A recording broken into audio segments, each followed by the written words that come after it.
Band of hope till we find our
Good morning.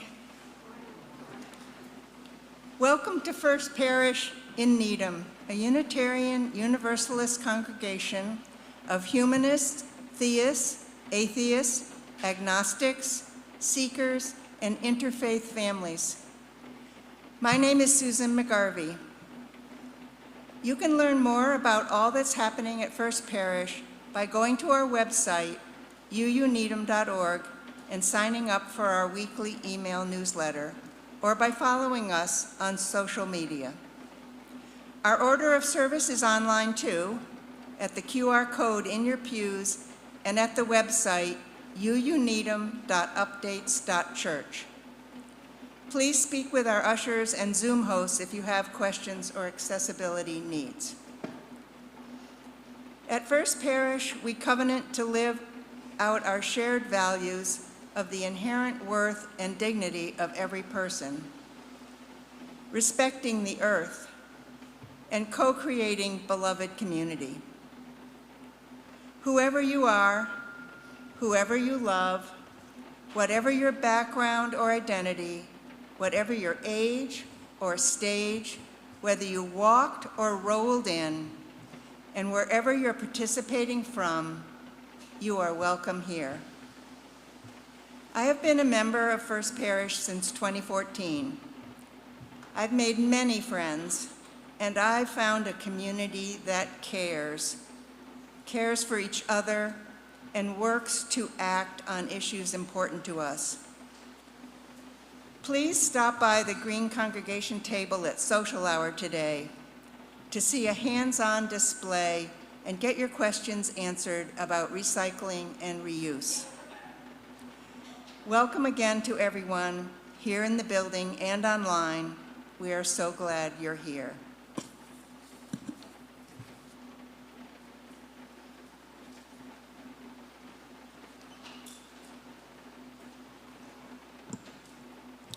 I'm gonna go off script for just a second here. I don't feel like it's right to start our service without acknowledging what we're all feeling here in the room together, our deep grief and our heavy hearts as we try to come to terms with the loss of Helen Lane, a beloved member of this community, and I've heard from so many of you today that she was a true matriarch. And I just want to acknowledge the depth of our grief, and if we could just have a couple of moments of quiet and deep breath as we center ourselves here for worship.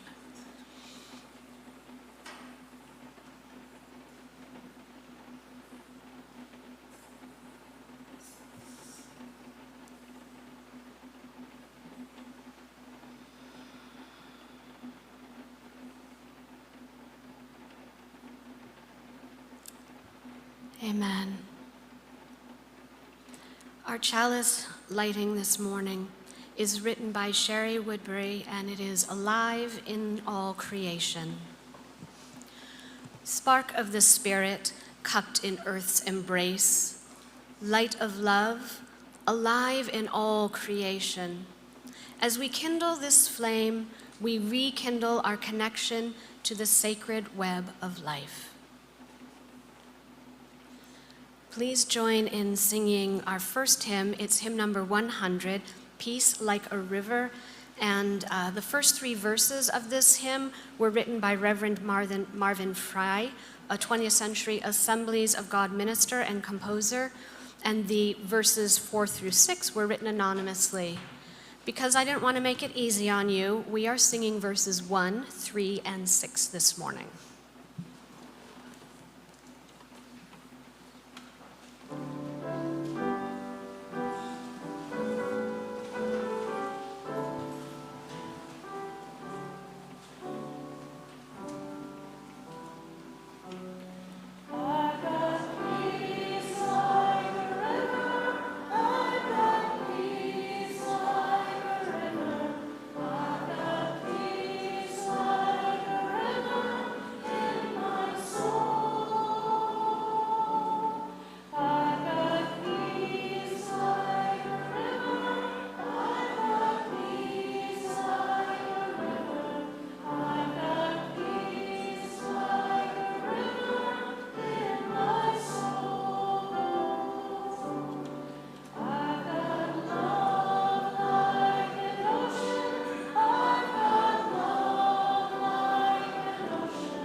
In the Unitarian Universalist tradition, the covenant is a set of promises the membership of a congregation strives to honor with one another and out in the world.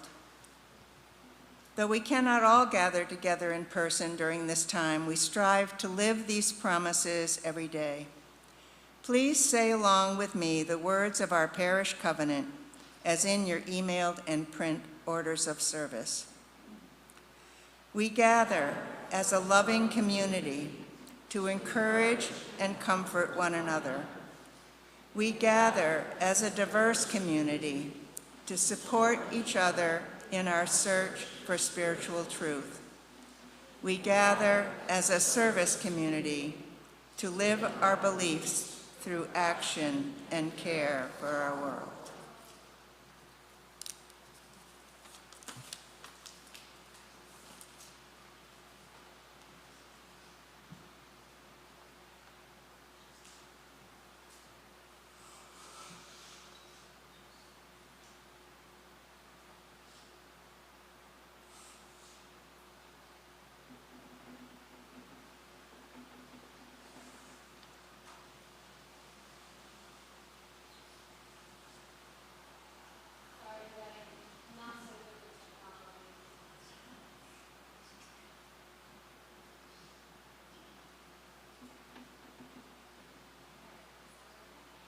So it's working, that's so great. So our time for all ages this morning, I'm really excited about because it's a lesson that I taught often at the Natick Community Organic Farm, where I taught school programs there for years. And this comes from a curriculum called Rocks to Soil, and it is a great way to understand why soil is so important and why dirt is a dirty word. Because dirt is what your parents yell at you for tracking into your house, right? It's what your parents get mad at you because it's all over your clothes. But dirt is not what's outside that nurtures the seeds and the plants and the life growing on our planet. And the truth is that without soil, we couldn't live because soil's what our food grows in. So we're going to start with the lesson, and we're going to pretend that this is the earth. And I want you to guess, what percentage of the earth do you think is covered by oceans and ice caps? Ooh, you guys are really good. It's like 70%. So I'm going to take away 70% of this earth apple because you know what we can't do on that earth apple? We can't plant our food there. So we're going to take a half, and then we're going to take another 20%. It's rough. I'm not so good. And all this is part of our earth that we can't actually use to sustain our life. I mean, can we grow things in the ocean? Sure, right? My kids do love seaweed. Fish live in the ocean, but we can't plant wheat in the ocean, and we can't plant those veggies there. So we've got this much of our earth left. And what about the Himalayas? What about the Andes? What about lakes and rivers and ponds? Can we plant food there? Oh, deserts, don't forget the deserts, they're in here too.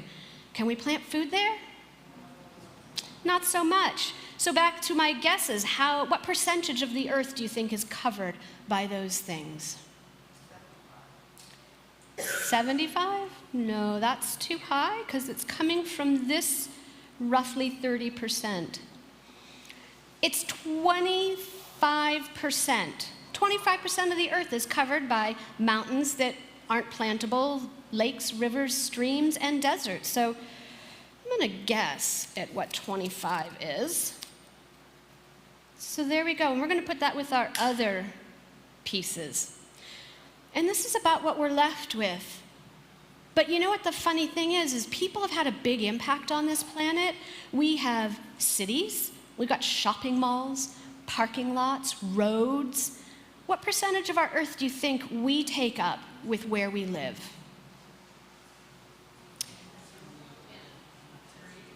Okay, you guys are all, like me, guessing way too high. It is 1%.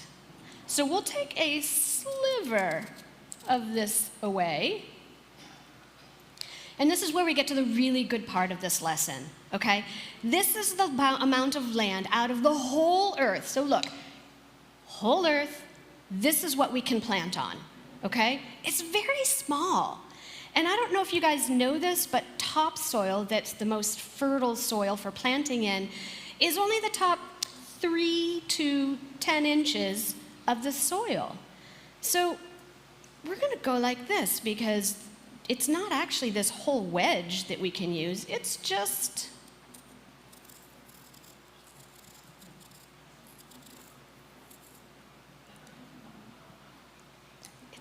that, right? And the thing about soil is it's made up of rocks and minerals. It's made up of organic materials, so that's the leaves that fall onto the ground in the fall that break down. It's any dead animal that breaks down and feeds the soil. And all that together comes into a really delicate balance that supports life for many creatures on this planet. And it's very fragile. We really need to take care of our topsoil. So if you're sitting there thinking, what can I do? I came prepared with some ideas for you. Number 1, don't let it erode. Erode means it washes away in the rain or from the snows in winter. So make sure that any bare ground in the fall that's covered with living plants or with mulch or leaves. Number 2, and now I have to go to my list because I'm like, what were my recommendations? Oops. So number 2 is, I skipped. I did number 2 for number 1. So number 1 was don't call it dirt, because dirt's something you can throw away.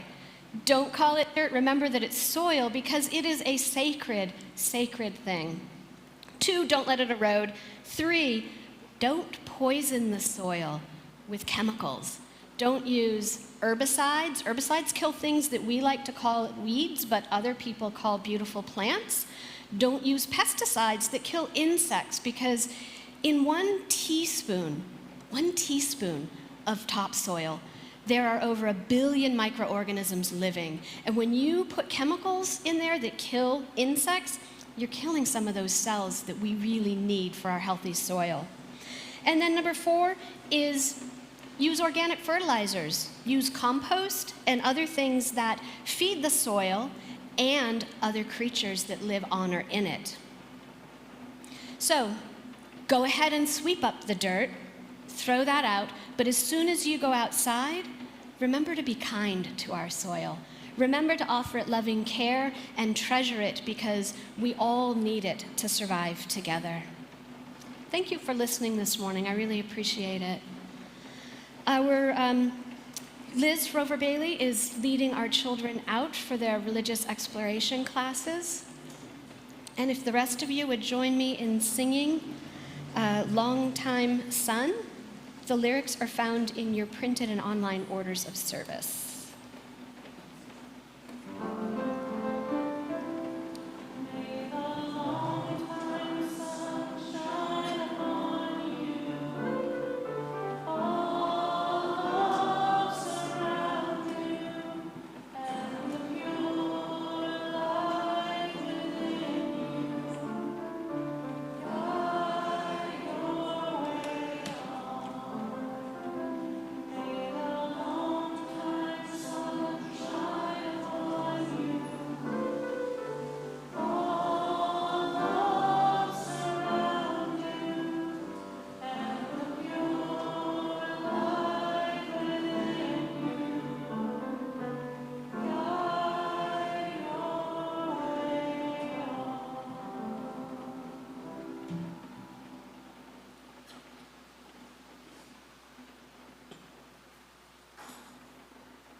This is the time in our service where we share the joys and sorrows that are close to our hearts and our lives. I am receiving pre-submitted candles at the email address candles@uuneedham.org. And if you would like your joy or sorrow to be shared during this part of our worship service, please get it to me by the Friday before that service. If you're joining us online via our YouTube stream or Zoom, please put your joys and sorrows in the chat box. We have 4 pre-submitted candles this morning. The first is from Bethany Gaiman, who offers a candle of joy and celebration for her brother Jason Gaiman and his wife Amber. They're expecting their first child in October, and it's a boy. We light a candle.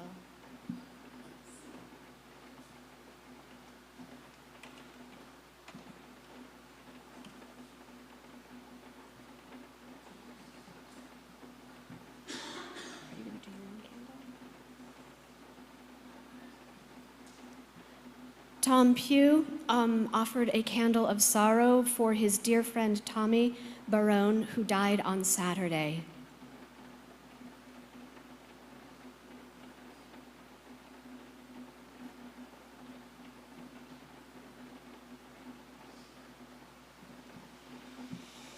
And our staff offers a candle of deep, deep sorrow for the unexpected death this week of our beloved Helen Lane. She will be so missed. We light a candle.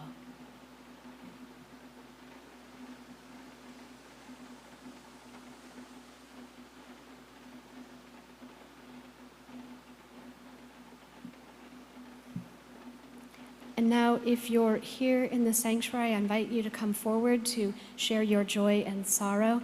Please speak directly into the microphone and say your name and your pronouns before you briefly share.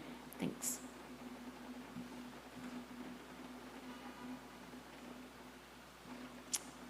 Hello, I'm Tom Gaiman, and I offer this candle of sorrow for a very dear friend who lost his oldest son in a freakish accident this week. A father shouldn't have to bury his children.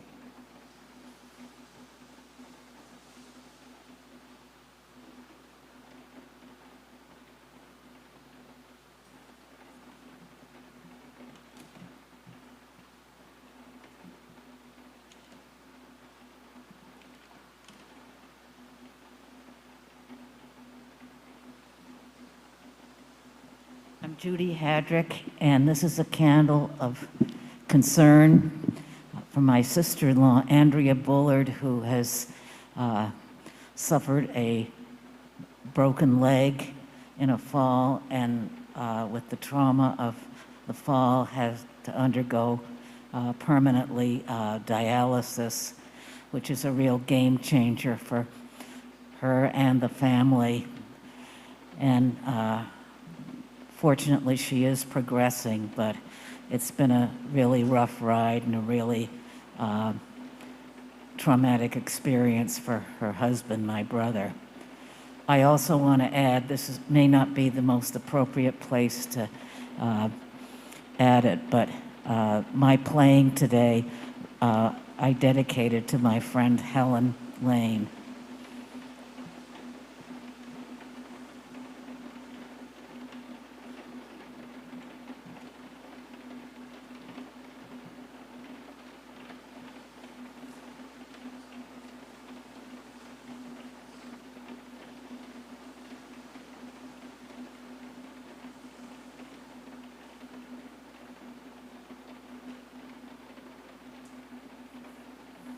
My name is Beth Sargent, and my pronouns are she, her, and hers. I could light 100 candles right now. This has been the week of big feelings, and going into another week of big feelings. But there was anxiety about making last night's concert happen. The energy in this room last night was enough to power a rocket to Mars. It was amazing. It was all positive energy. Our good friend Chris Payhood was the opener, and our longtime Homegrown Coffee House friend Garnet Rogers was the was the main performer, and they are both so supportive of each other and supportive of the people in their audience. So I see some people here today who were helping me out last night. You know, I don't do this alone. We have a trio, you know, I don't know, are we a troika?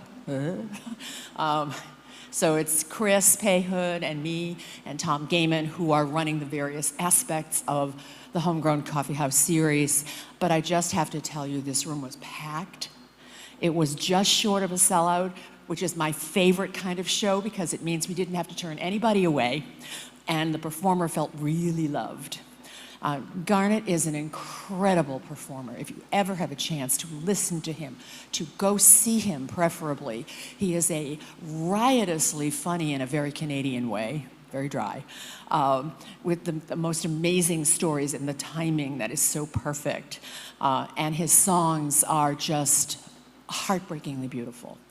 And Chris, of course, is someone we love tremendously. And so the flip side of all of this is that some of the big feelings are that this coming Wednesday is the 6-month anniversary of Jim's death. He died October 26th. It will be April 26th.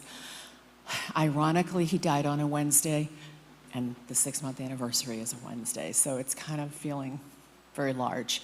My family's been wonderful. My kids are amazing. And you are all amazing at supporting us through all of this. And I just want to, one last little tidbit about last night is at the end of the evening, Garnet was, you know, we do the settle up with the artist at the end of the evening, and he said to us, just keep the live stream money. So, I mean, he donated another $400 to First Parish so that he would feel like he had supported us in all of this. So one more thing, I'm sorry, I know I'm taking a ton of time. We are starting up the next season, September 30th. We will have a couple, it's like some of my favorite performers. We will have Paul Rochelle and Annie Raines. If you love blues, they're amazing. And we've already booked Don White for February 10th. So I can't wait to hear Don White's take on Valentine's Day. But at any rate, I just want to know that, you know, life goes on. It really does. You know, Judy, thank you for doing the Circle of Life, because it really is a circle of life. We really felt like Jim was here last night because so much of this was so closely tied physically, emotionally, logistically to him. So I want to thank you all for all your support.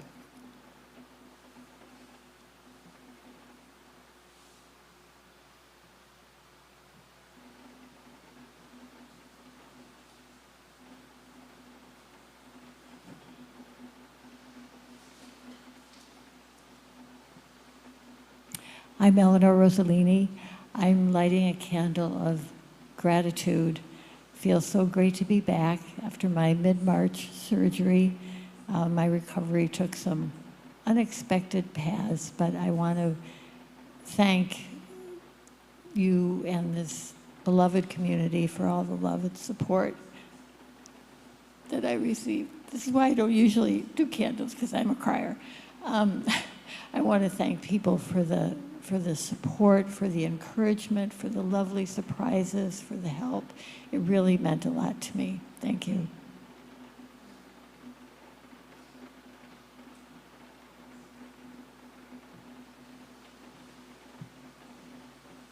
Good morning. I'm Becky Kennedy. I use the pronouns she, her, hers.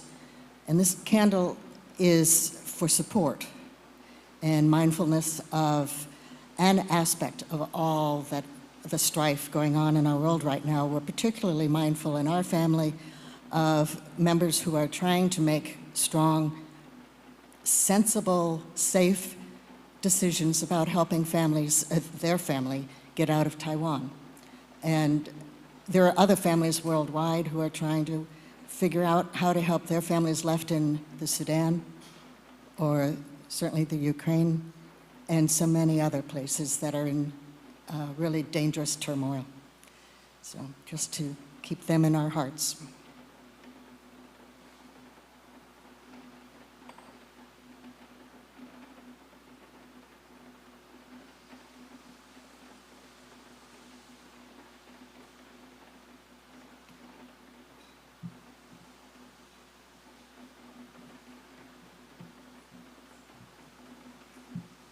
Hi, my name's Rebecca Keller-Scholl.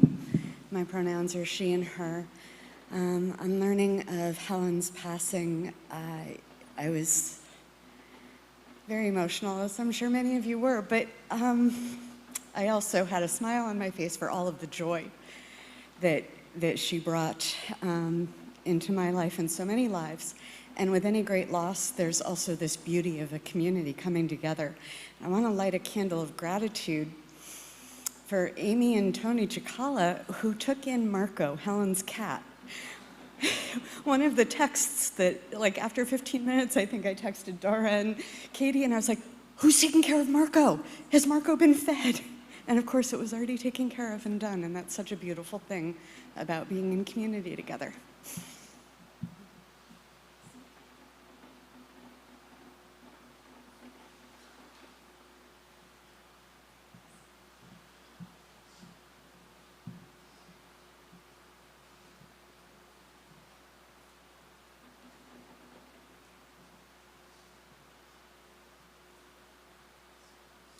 And for all the joys and sorrows that we hold still in our hearts, and for the prayers of our neighbors near and far, we light a final candle.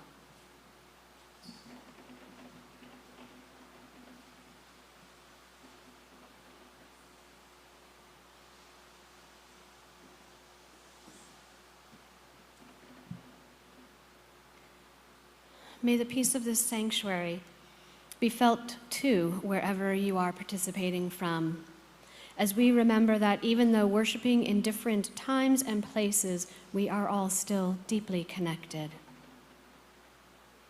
I invite you to settle into your seats. Ground yourself in the earth beneath this building and take a few deep breaths with me. Breathe in and out, and in again, and out. Please join me in the spirit of prayer. Spirit of creation, God of the tender green growth of springtime, we offer this prayer of lamentation and remorse on this Earth Day weekend. For the ways we have not protected our Mother Earth, for not being the voice of the trees and speaking up against clear-cutting and remaining silent about policies that have led to wildfires that have burned acres of forest. For our lack of care for the honeybees and the other pollinators upon whom so many lives depend. For the little brown bats slowly recovering from white nose disease. For the polar bears whose icy homes are melting, and for whales tangled in fishing lines and hunted to near extinction, for air that is hard to breathe, and for the harm we are doing to the soil. We are humbly sorry. Spirit of creation, we are sorry for not taking care of the trees and the bees, of the bats and the bears, of the air and of our earth. We know that change begins with us, and we promise to do better and to be better, to love our planet Earth back to wholeness. Will be held in a moment of silence.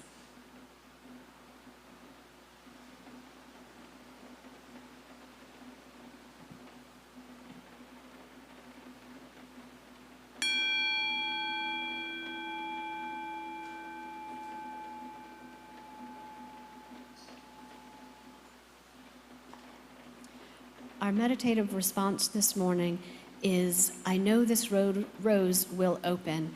It's number 396 in your gray hymnal. The lyrics are also printed in your orders of service. And this hymn was written by Unitarian Universalist minister Mary E. Gregolia, who serves in Ohio.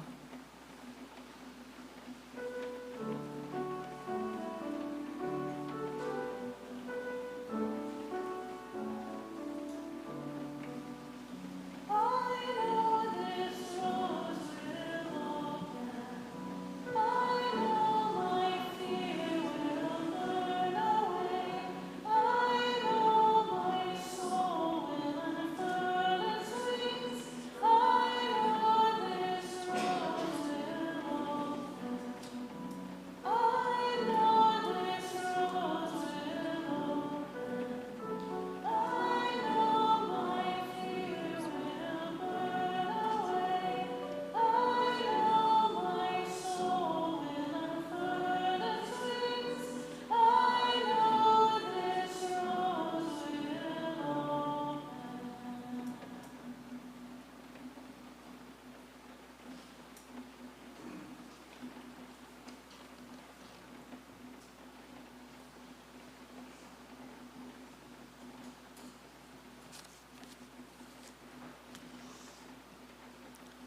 this congregation has been supported by the volunteered time and treasure of its members and friends since its founding in 1711.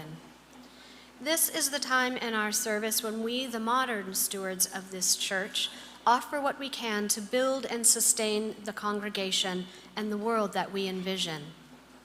For the month of April, we are sharing our collection 50-50 with the Needham Community Farm. The Needham Community Farm is a nonprofit right here in town that educates people about sustainable growing, helps volunteers get back in touch with the earth and with one another, and supplies fresh, seasonal produce to the Needham Community Council Food Pantry and Needham Housing Authority sites.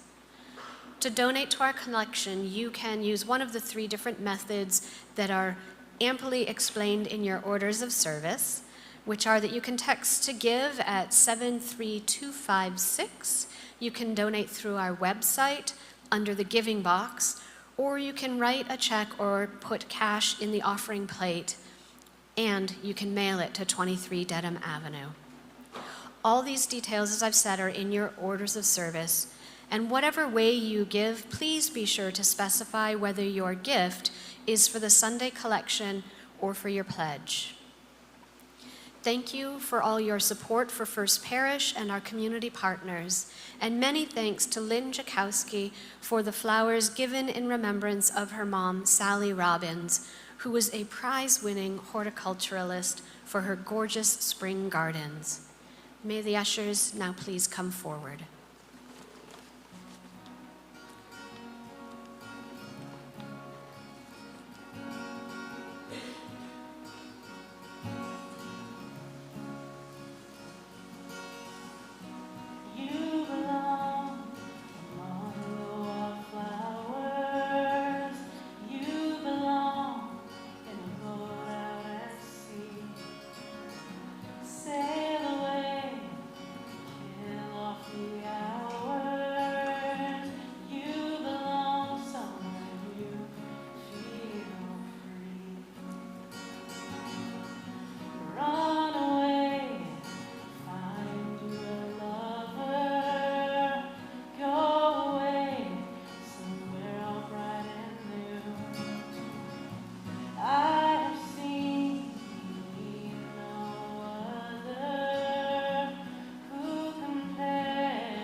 Our reading this morning is an excerpt from Robin Wall Kimmerer's book, Braiding Sweetgrass, and it's from the chapter on learning the grammar of animacy.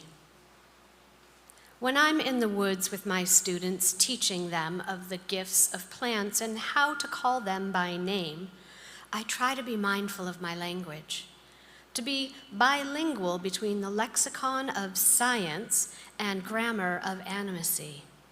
Although they will still have to learn roles and Latin names, I hope I am also teaching them to know the world as a neighborhood of non-human residents, to know that, as eco-theologian Thomas Berry has written, quote, "We must say of the universe that it is a communion of subjects and not a collection of objects." So one afternoon, I sat with my field ecology students by a Wikwegaama, a bay, and shared this idea of animate language. One young man, Andy, who was splashing his feet in the clear water, asked the big question. "Wait a second," he said, as he wrapped his mind around this linguistic distinction. "Doesn't this mean that speaking English, thinking in English, somehow gives us permission to disrespect nature? By denying everyone else the right to be persons? Wouldn't things be different if nothing was an it?" Swept away with this idea, he said it felt like an awakening to him, more like a remembering, I think. The animacy of the world is something we already know, but the language of animacy teeters on extinction, not just for native peoples, but for everyone. Our toddlers speak of plants and animals as if they were people, extending to them self and intention and compassion, until we teach them not to. We quickly retrain them to make them forget. And when we tell them that the tree is not a who, but an it, we make that maple an object. We put a barrier between us, absolving ourselves of moral responsibility, and opening the door to exploitation. Saying it makes a living land into natural resources, if a maple is an it, we can take up the chainsaw. If the maple is a her, we think twice. The arrogance of the English language is that the only way to be animate, to be worthy of respect and moral concern, is to be human. Here ends our reading.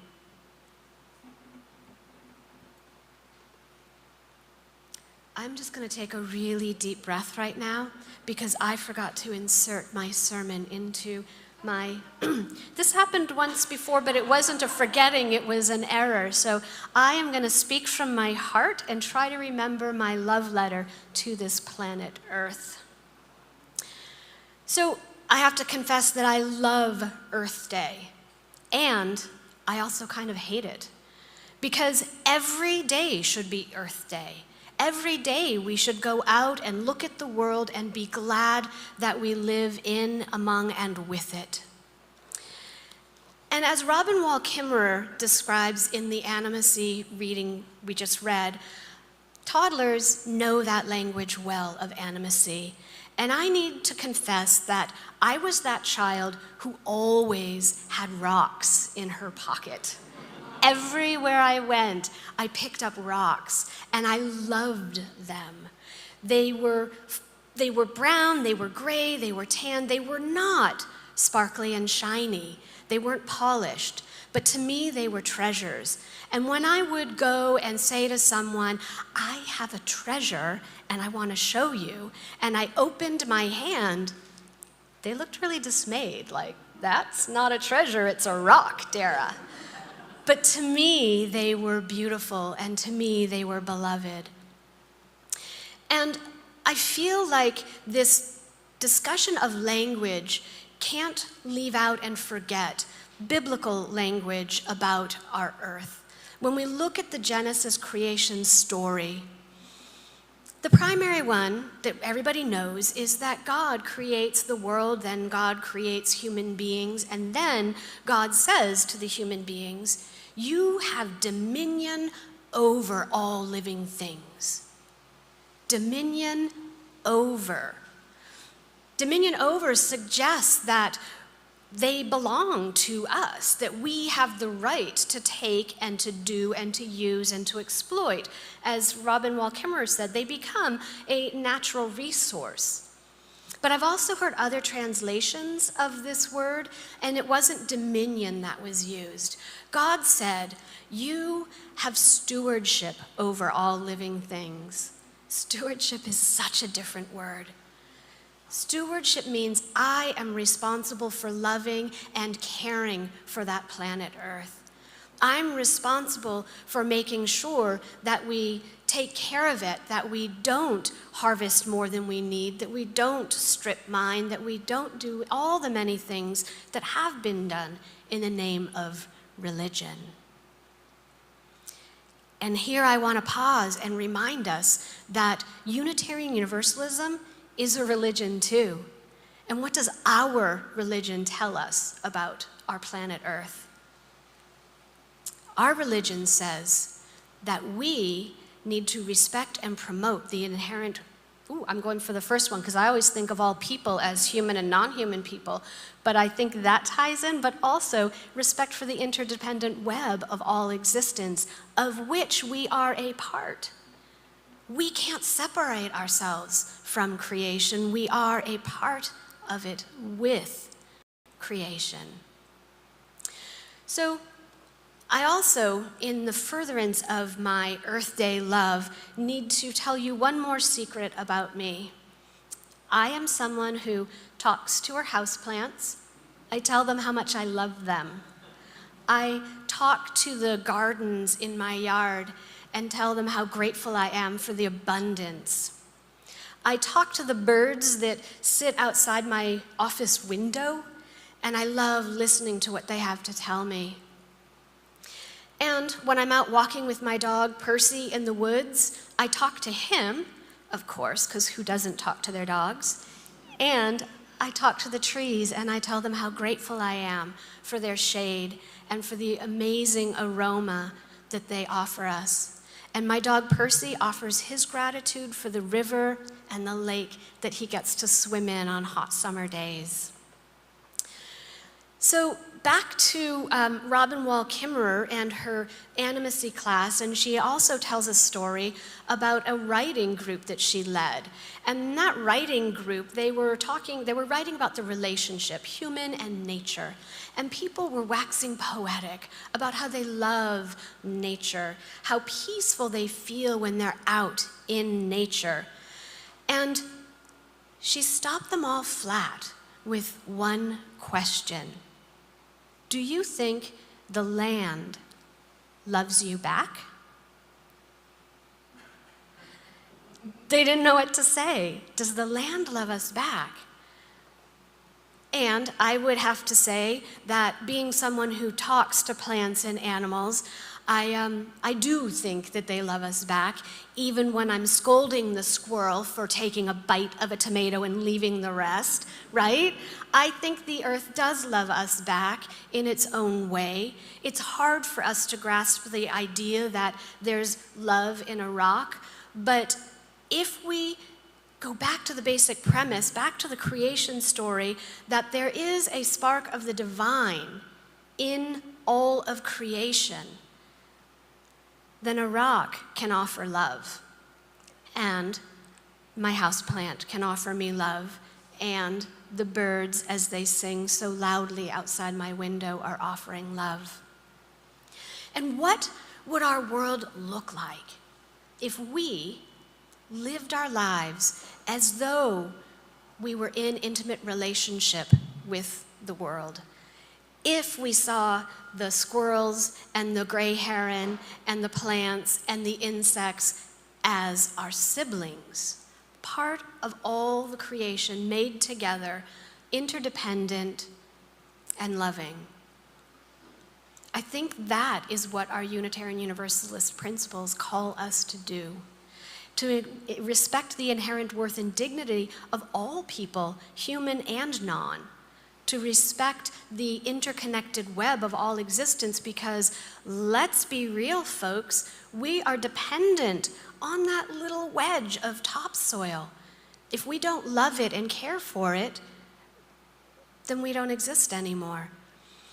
I think that on this Earth Day, we should go out into the world and offer that love with abandon. And as part of our loving abandon towards the earth, I have a Earth Day ritual that I would like you all to join with me in doing. We have with us some of our land siblings. We've got compost, we have zinnia seeds, and we've got potting soil. So as our earth siblings are here with us, please join with me in this ritual.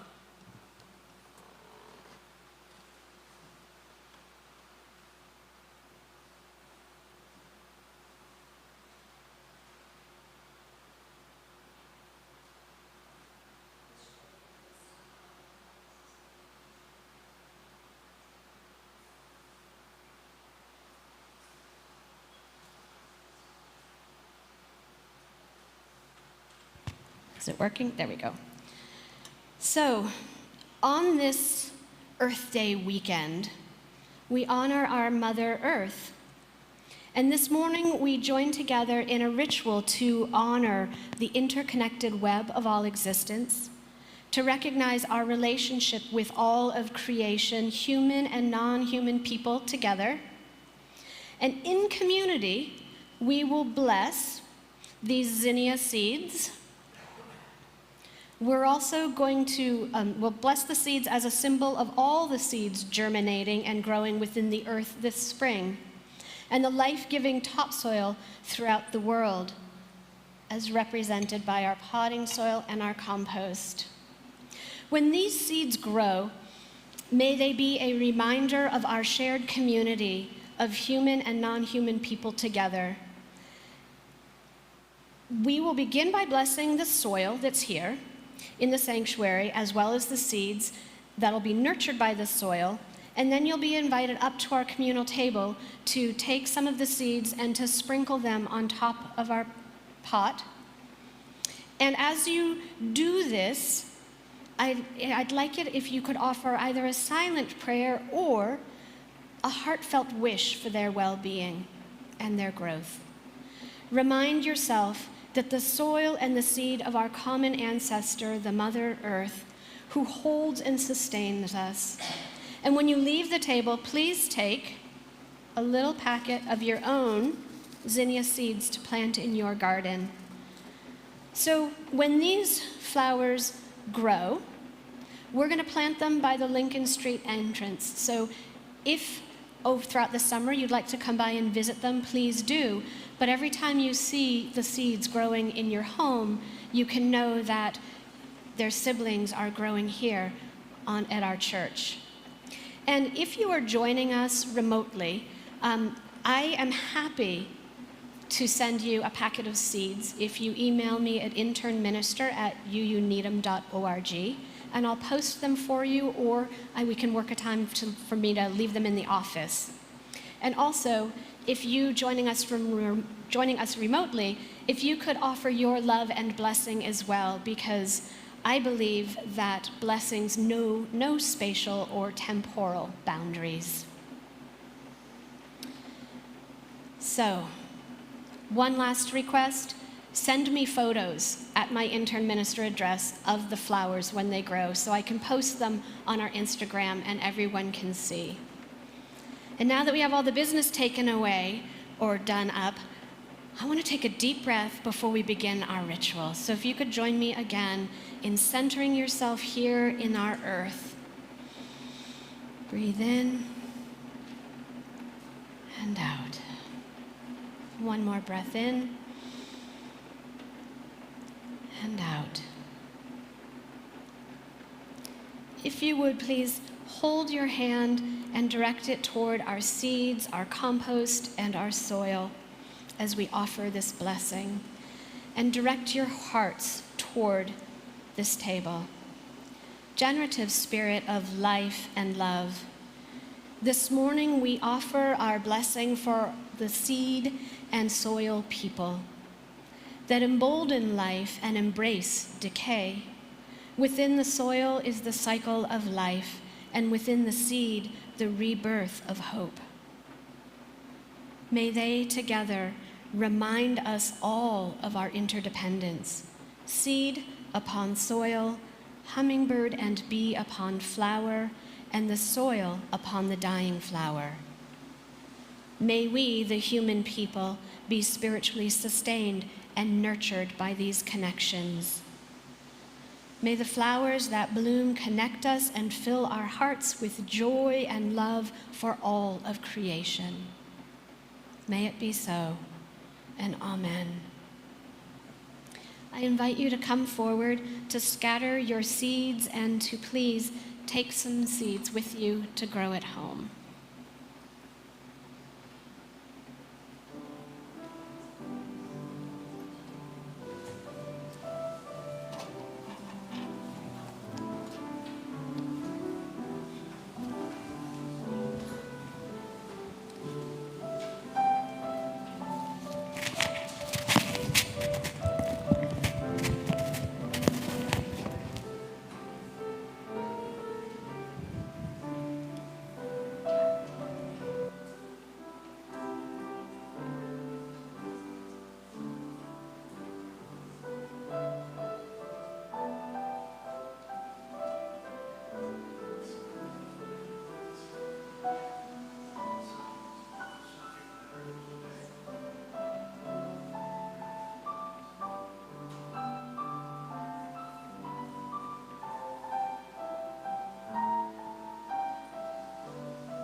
Is it working? There we go.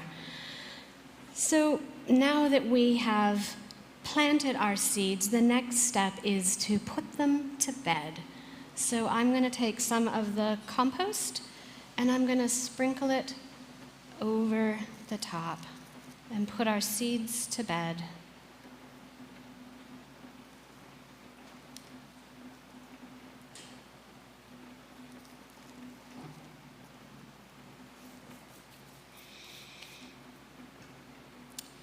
And, as we all know, seeds can't grow without water.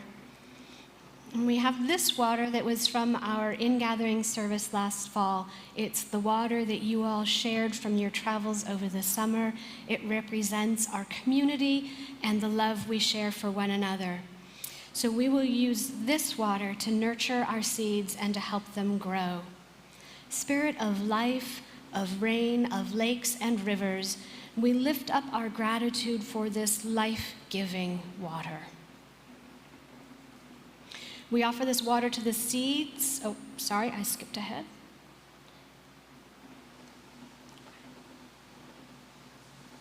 May this water spark the life held within these seeds, nurturing them to full growth.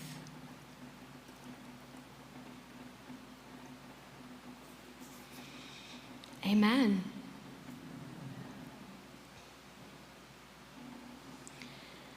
As we near the close of our service, we have, as usual, a number of announcements.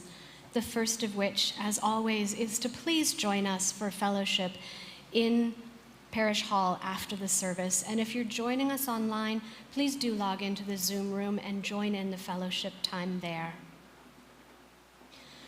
We will be holding a circle this afternoon to remember Helen Lane. We'll share some of the poems that were so meaningful for her and some remembrances. It's a drop-in, so we'll start at 12:30, and I'll keep the circle open until 2:30. So if anyone would like to join us, please do. On Monday, Sarah Elizabeth is holding her monthly drop-in Ready for Change, a children's book club for adults. This month's theme is discussing difficult topics with kids. The Lane Lyceum on Tuesday is at 7:30, and the topic is Smoothing the Way for Dying. End-of-life doula Ebba Legaspi will be speaking, as will Lifebinder creator Sarah Batra. Lunch Bunch with the Minister is Wednesday at 12:30. And First Parish is putting together a team for the Mother's Day Walk for Peace. If you would like to join us in the walk, please reach out to Becky Siebens to join our team. And our caregiver support group is meeting today on Zoom at 12:30. Pledge drive, oh, I think that might be last week's. Pledge drive update, I don't actually have the number, but pledge. We need it, love and support our community, and thank you to everyone who already has. And, as always, we extinguish our chalice here with words promising to carry its flame in our hearts until we are together again, no matter how long it is until we are all together again. Please join me from home or here in the building in saying these words written by UU minister Reverend Elizabeth Sally Jones. We extinguish this flame, but not the light of truth, the warmth of community, nor the fire of commitment. These we carry in our hearts until we are together again. Our final hymn is number 1064 in the Teal hymnals. The lyrics are also in your orders of service, printed or online. And this is a popular UU hymn that was written by Peter Mayer, and he developed the hymn, Blue Boat Home, by playing around with an old-time hymn melody. His lyrics use a metaphor of a grand seafaring journey to describe everyday lives with one another on this planet Earth. Please rise in body or in spirit and join in singing Blue Boat Home.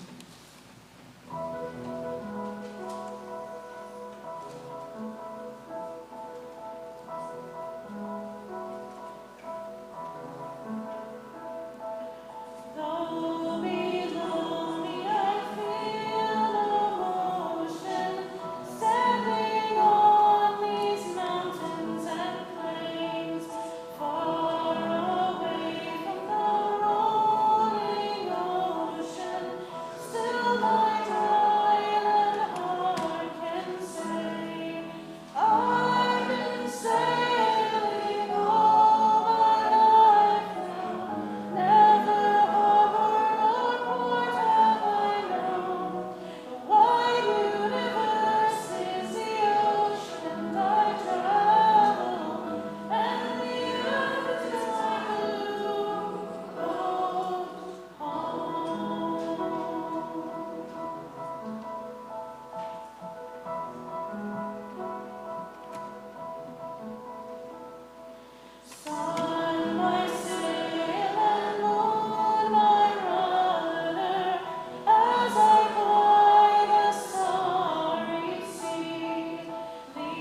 As we go out into the world on this Earth Day morning, this is my benediction for you all.